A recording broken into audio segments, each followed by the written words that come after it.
It's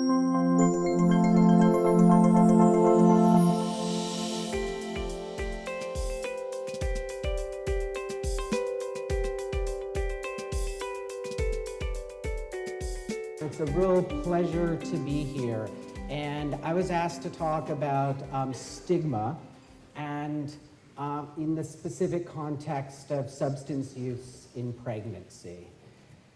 And I really want to begin, this is work by Robin Broom, who's done international surveys looking at both stigma and marginalization.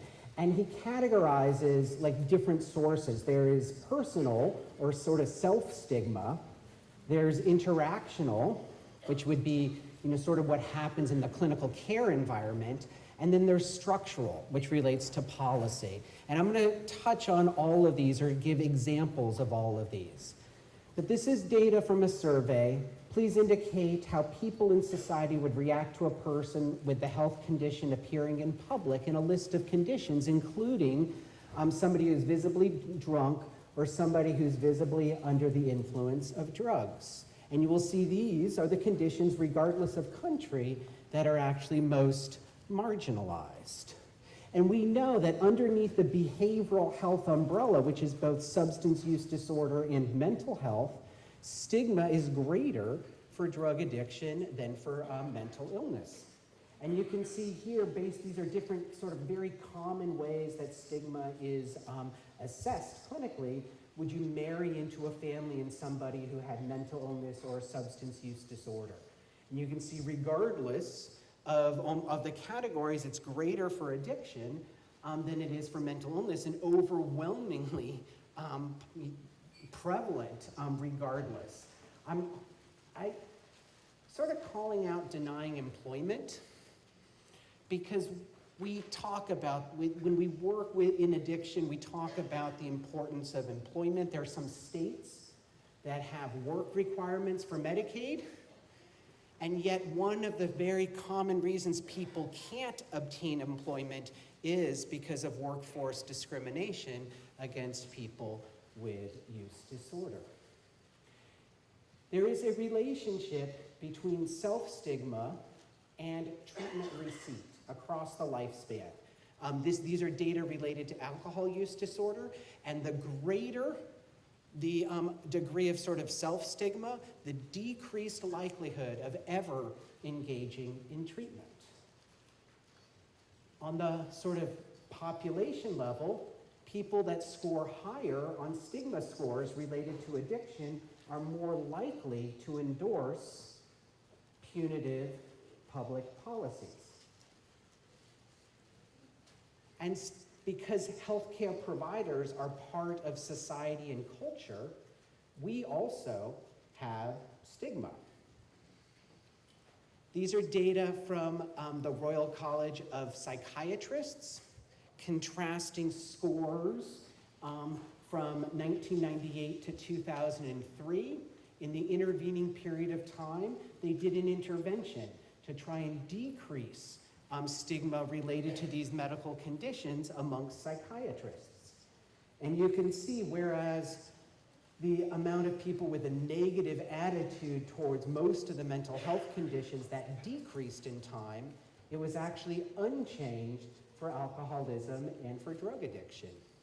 And unlike other conditions, with the exception of dementia, knowing somebody with the condition actually was not related to having a more positive perception of that condition. In the specific context of neonatal abstinence syndrome, this is a survey of nurses who care for infants with NAS. And you can see here that I frequently blame the mother of an infant with NAS for the infant's health problems. At least a quarter of people surveyed agreed with that. And over like a third felt like dealing with mothers of infants with NAS was stressful to them. And relatedly, it's about a third of people who disagreed with the statement that I know enough about addiction to understand where the mother is coming from. This was an interesting survey looking at medical students, interns, and residents in pediatrics and family medicine. And about half of everyone had a personal experience of trauma, and half had a personal experience of addiction. And this is hard to read, but this is like, how comfortable do you feel talking with a patient about addiction, trauma, and etc.? And what's most striking is that the medical students are more comfortable than the interns, who are actually more comfortable than the residents, illustrating that something happens in training as people move from the classroom to the wards and move through the wards to independence. They become less comfortable talking with patients about substance use disorder, drug use, trauma, and etc. And here on the bottom are a couple of questions. In particular, do you feel like if somebody who uses drugs while pregnant should lose custody of her child? And that was about 40% of students and trainees endorsed that. So this is the context in which I want to tell a story. I want to tell this story of Lindsay Jarrett. This was somebody I took care of in her second pregnancy. It's really a story about her first pregnancy. She had untreated addiction. She wound through the court system. She delivered, and she lost custody of that child. I saw her in her second pregnancy when she still had untreated addiction, presented to the emergency room in withdrawal, booking clearance, and we enrolled her into treatment. She received medication. She is now like 18 months stable in recovery. She has custody of that the child, the pregnancy that we took care of.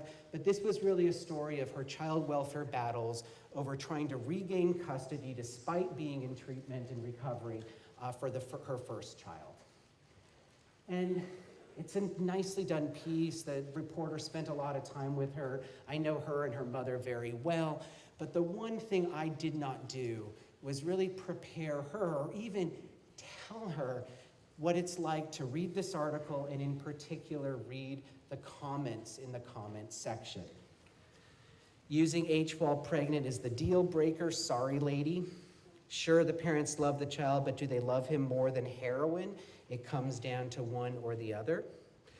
As someone in a similar situation, I have no sympathy for her. There are consequences of being a junkie. You just don't return to life expecting all you had before. And the most salient and pithy, some people should not be allowed to have children. So this sort of dehumanizing discourse, specific to pregnant people who use drugs, has historical antecedents, in particular in the crack cocaine era. I have a whole collection of news clippings like this. Crack baby, the worst threat is mom herself. These are narratives that dehumanize and that create this sort of opposition between mom and infant, mom and fetus, mom and family, and etc. And we use the word stigma to describe this. And I began this talk by using that word stigma. But stigma is a really strange word. The plural of stigma is stigmata, right? The wounds of the crucifixion of Christ, a mark of disgrace, an attribute, behavior, or condition that is socially discrediting. In other words, stigma is something other people have. And this is a nice blog post on the SAMHSA blog that sort of details this. It tends to create or even reinforce discrimination. Using the term reinforces the concept of the other. It puts the burden on the illness and those who experience it, rather than on all of us who need to work to understand these health conditions. In other words, stigma is a them problem. That's why I prefer the terms discrimination or prejudice. These are us problems, right? We can address our prejudice and our bias and our discrimination. And in the United States, one of the ways we articulate discrimination is through punishment. So the first pregnant person to be arrested for using drugs was in 1977 in California. In many ways, punishment parallels the war on drugs. And since then, there's hardly a state that hasn't arrested, prosecuted, jailed somebody for drug use during pregnancy. And punishment impacts care. This is a survey in the mid-90s in Michigan. And it was prior to that state's planned first punitive law around pregnancy and substance use. And Bob Sokol and other people asked this clinic, if this law goes into effect, are you more likely, no difference, or less likely to get prenatal care and get substance use disorder treatment? And at least 50% of people said, if this law goes into effect, I'm less likely to get prenatal care and I'm less likely to seek drug treatment. Despite data like this, there has been a proliferation of these punitive measures. And the Guttmacher tracks this. These are reported 2 or 3 times a year. And you can sort of see the top 3 rows we would consider punitive policies, and the bottom ones would be considered supportive policies. And you can see there are at least 23 states and the District of Columbia where using a substance while pregnant is codified in state statute with child abuse. There's 3 states where it's grounds for civil commitment, means you can be placed into a quote-unquote treatment facility against your will for the duration of your pregnancy, and mandatory reporting. I think we know about that. It should be noted that these punitive state policies, there's an emergence of data looking at how effective are they. This is looking at alcohol policies. States that have implemented punitive alcohol-related policies actually have worse public health outcomes, both on the maternal health side, i.e. increased rates of preterm delivery, NICU admissions, and et cetera, and also on the alcohol side. States with punitive policies actually have more population-level binge drinking and alcohol consumption than states that don't. And we see this with neonatal abstinence syndrome as well. This is looking at the NAS rates. States with no punitive policies had roughly 45% rates of NAS. States with recent punitive policies, i.e. implemented in the past year, had about 55%, and states that had punitive policies on the books for longer had, approaching 60%. Not a difference between those 2 ways of classifying punitive, but a difference between non-punitive and punitive. Punitive policies have increased over the last 15 or 20 years related to pregnancy and substance use. This is looking at 2000. Green is supportive policies only, red is punitive only, and the hatched ones are mixed. And you can see the arc of state policy is moving from the supportive to the increasingly punitive. And this is interesting because in general, drug policy in the United States is becoming less punitive, right? We're seeing marked sort of changes in criminal justice system, changes in mandatory sentencing. There's an increase in sort of deferment programs. We're seeing decriminalization of particular substances, in particular cannabis. So the arc of general addiction policy is bending away from the punitive. But policies related to pregnant people who use drugs are becoming more punitive. So why is that? Well, clearly it actually has nothing to do with addiction policy and probably everything to do with reproductive health policies. These are data looking at alcohol policies, punitive versus supportive. They've increased over time. But what the main driver of whether a state instituted punitive substance policies was their implementation of restrictive reproductive health policies. So there's a tracking of reproductive health policy with substance use and pregnancy policies, and that's what's driving these maps and these changes. So when we punish people who use drugs while pregnant, we're not just punishing them for having the disease of addiction, which is unethical, immoral, and ineffective. We are also punishing them for reproduction. Actually, being pregnant increases the likelihood of prosecution and enhances the penalty upon conviction. For example, drug use is oftentimes a misdemeanor, but if your state classifies drug use as child abuse, that becomes a felony. The same use, pregnant, non-pregnant, is a markedly different crime. And generally speaking, pregnant women receive harsher sentences than men or non-pregnant women for drug-related convictions. And to illustrate this, I'm going to tell the story of Martina Greywind, who was a Native woman in North Dakota, and there is basically nothing but these two stories about her. I don't know what she looked like. I don't know what her words were. This is sort of representative of the lack of voices of women sometimes in history. And she was a Native woman who lived primarily on the streets and would be picked up periodically for public intoxication, for huffing paint. She'd be picked up, she'd pass through to jail, she'd be released. This was just the cycle. And one time, when she was picked up, her pregnancy test was positive. So instead of being released like she had been before, she was jailed and charged with endangerment of her pregnancy.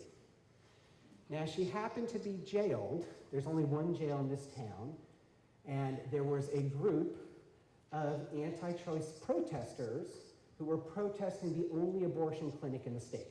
And they had been arrested, and they were jailed with her in the same jail. And what emerged was like this narrative that played out, in the national media. These are New York Times stories.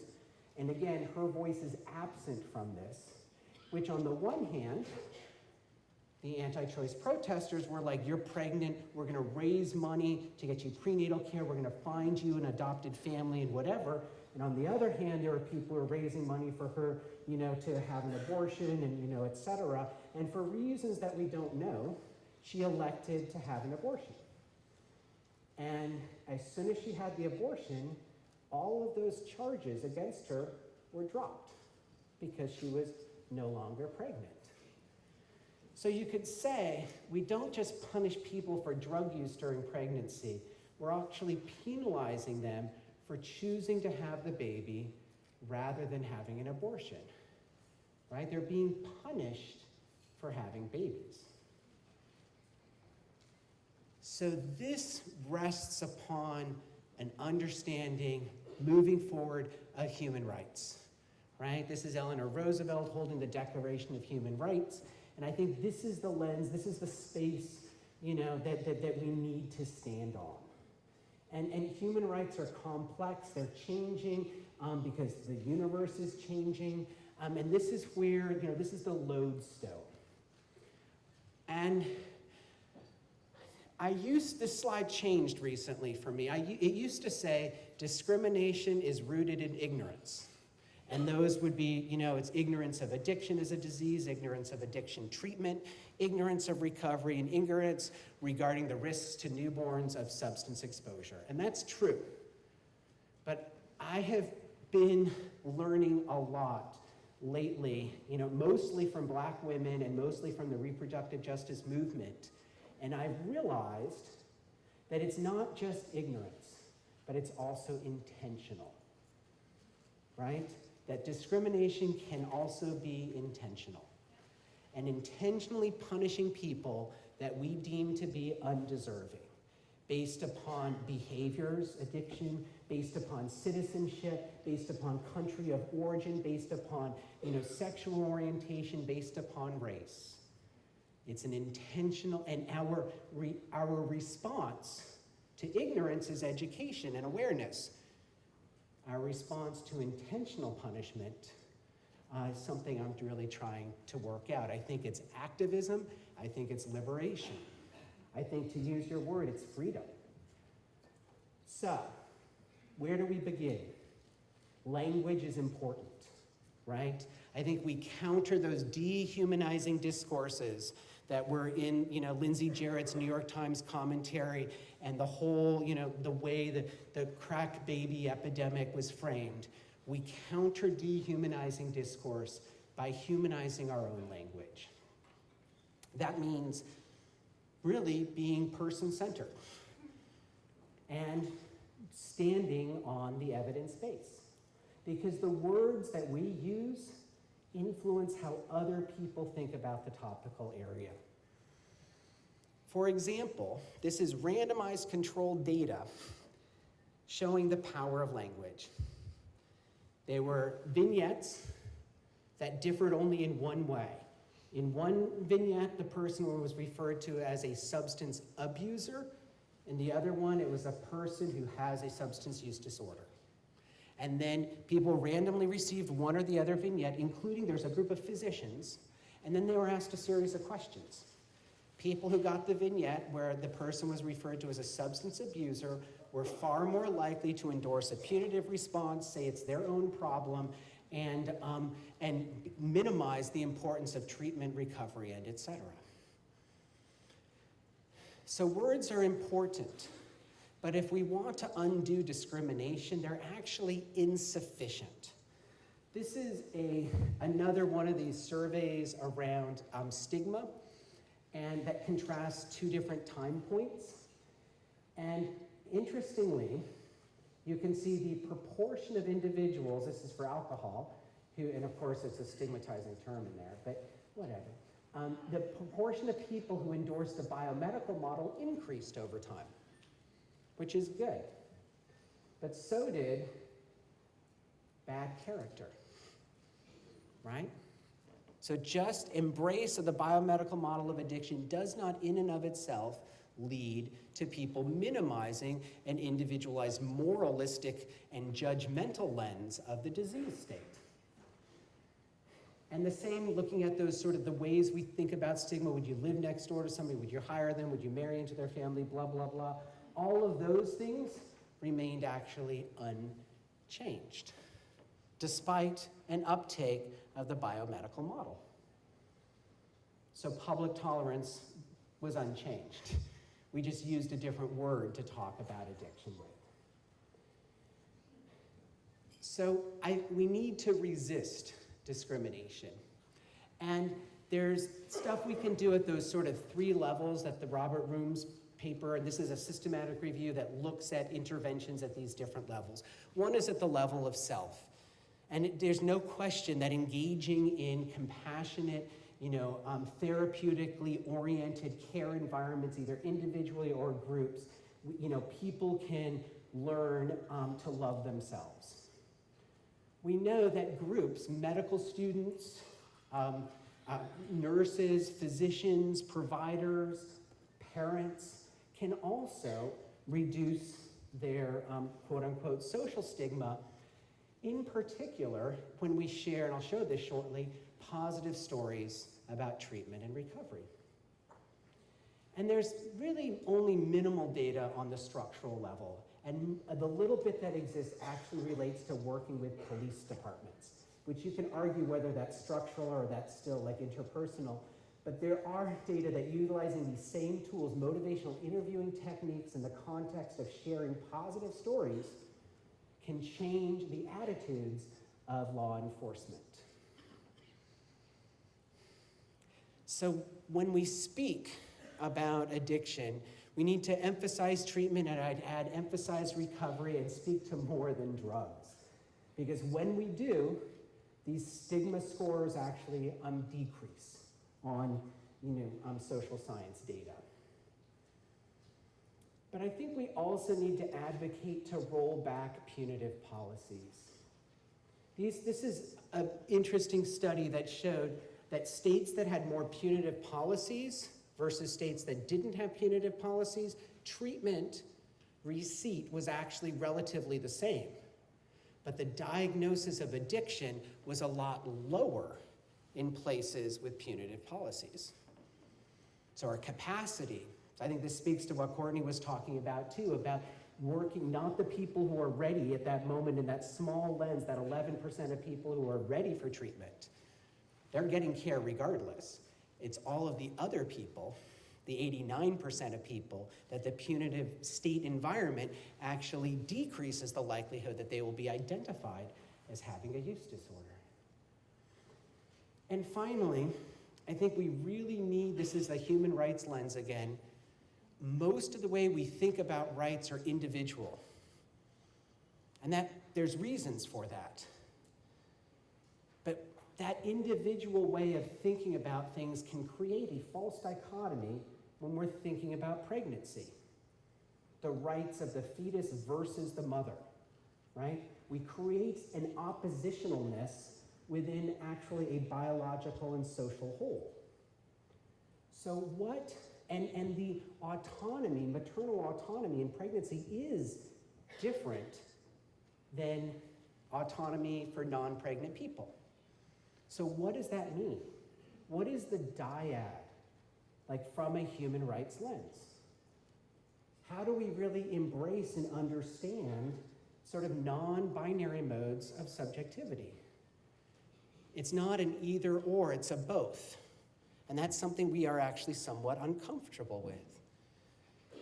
I think underlying these punitive policies is a misunderstanding of what risk is. These are a series of articles from the sort of obstetrics literature on bioethics. Almost all of them focus on, primary elective cesarean delivery. We confuse relative and absolute risks. Risk is a value-laden term, where it really just means a population prevalence, but we translate that to the level of the individual. And we think of risk as equaling harm.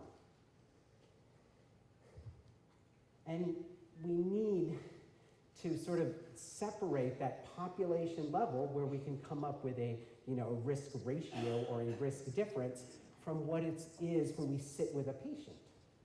It's not, that proportion is not what they experience. And that's actually not exactly what their likelihood of having the outcome is. And this is not just about pregnancy, where things go off the rails across the reproductive health lifespan when we're talking about substance use disorder. These are a series of articles in which women, and occasionally a man, is forced to be sterilized as part of their, child reunification from the court, completion of a drug treatment, and et cetera. These are, from a human rights lens, highly problematic and robbing people of their autonomy. So I hope I've shared how stigma as a word is really a euphemism, and that discrimination and prejudice are compounded for pregnant people. It's rooted in ignorance, I did not change this, I realize, and it's intentional, and it's countered by humanizing our discourse, resisting punitive policies, and insisting that care be both evidence-based and person-centered. And I want to unpack that. When I say care is evidence-based, I mean it's grounded in science, it's grounded in data. I showed data where, how policy is harmful, and also data on the individual and population health level. Generally speaking, in this substance use and pregnancy, under that umbrella, we exaggerate the harms of illegal substances and we minimize those of legal ones. We apply a social distinction between legal and illegal to a biological reality, and that is incorrect. We also, I think, overstate the importance of intrauterine exposure and really minimize or neglect the role of the caregiving environment. And by person-centered care, this is where the human rights, this is the ethical work that we do. That means understanding reproductive health as a human right, which means the right to determine when and whether to become pregnant and the right to parent and raise your child in a safe environment. It means supporting autonomy and maternal subjectivity in decision-making across the reproductive health lifespan. And it means also being attuned to the unique demands that we place on pregnant and parenting people, in particular on their bodies and on their minds.